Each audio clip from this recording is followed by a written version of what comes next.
Every religious civilization has had to answer a hard question, and most of them historically answered it badly. If God sends the illness, who are you, with your herbs, your scalpel, your vaccine, to interfere? It sounds pious. It has killed millions. Entire cultures concluded that medicine is presumption, that the plague is a decree to be endured, that the physician competes with heaven. In this episode, I want to show you the Jewish answer because it is one of the glories of the tradition and because it settles in the practical world of deeds where Judaism lives the entire question of this series, whether science is faith's rival or its instruments. The answer begins with a verse and an argument. Exodus 21:19, in a passage of ordinary taught law, rules that someone who injures another must pay, among the damages, his medical costs, yerapei, and he shall surely cause him to be healed. The Hebrew doubles the verb for healing, and the Talmud in Baba Kama 85a seizes on the doubling to derive a principle.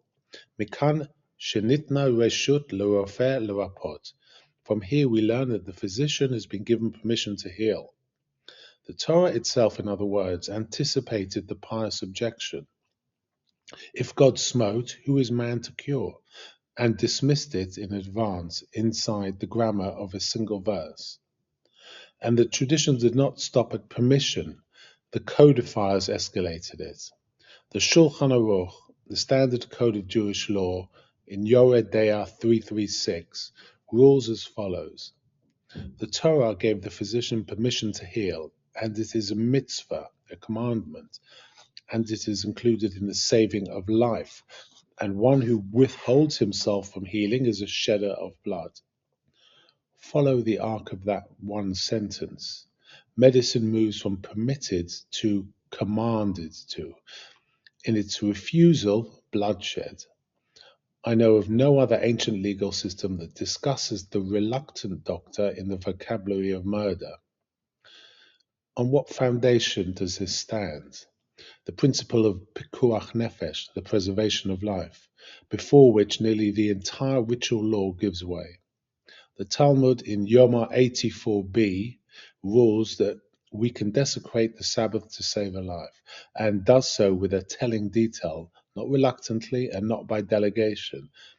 The quickest to act is praised, and the sages instruct that it be done by the leaders of the community so that no one ever learns hesitation. The source text is Leviticus 18:5. You shall keep my statutes, which a man shall do and live by them. And the Talmud adds three decisive words, velo sheyamut bahem, and not die by them. The commandments are instruments of life. Where they collide with life itself, life wins by the Torah's own degree. Now notice what this body of law is from the standpoint of our series. It binds religious duty to the best available natural knowledge. You cannot fulfill "he shall surely heal" with incantations.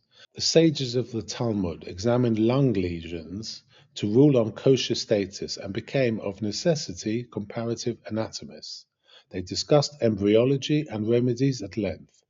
And when their era's medicine aged badly, the tradition did something quite remarkable. The later authorities ruled that we do not rely on the Talmud's medical prescriptions. Circumstances and knowledge have changed, and that in matters of medical fact, Halacha follows the expert physicians of the generation. Torah law contains within itself a standing clause deferring to current science on questions of fact. The doctor establishes what is, the Halacha rules what ought. Two books in working partnership at every hospital bedside. And when physicians say a patient must eat on Yom Kippur, the rabbi does not merely permit it, he commands it. There is a face to that principle from the cholera epidemic of 1848 in Vilna. The story is told of Rabbi Yisrael Salanter, founder of the Mussar movement and a man of legendary personal rigor, that when the doctors warned the Yom Kippur fast would kill the weakened, he did not content himself with posting a lenient ruling that frightened people who would be too pious to use. He went up before the congregation on the holy day itself and publicly made kiddush and ate, so that no Jew would fear that eating for the sake of life was a lesser righteousness. Historians debate the details, as historians do. The tradition preserved the story because it is true in the way that matters. It is exactly what the law we just studied looks like standing up and walking. The facts from the doctors, the courage from the codes, and no daylight in between them. So it is no accident that the physician became a Jewish archetype. The Rambam, who we have met in every episode as the tradition's greatest legal mind, earned his living as a court physician for Saladin in Egypt and wrote 10 medical treatises. And in the Mishnah Torah, Hilchot Deot, chapter 4, he rules that maintaining the health of the body is Medarchei Hashem, amongst the ways of God, since one cannot understand or serve the Creator while ill. He then legislates diet, sleep, and exercise as religious obligations. From there, a straight line runs through the Jewish physicians of medieval Europe, down to Salk and Sabin against polio, Waxman and streptomycin against tuberculosis. When Jonas Salk was asked why he did not patent his vaccine, he answered, "Could you patent the sun?"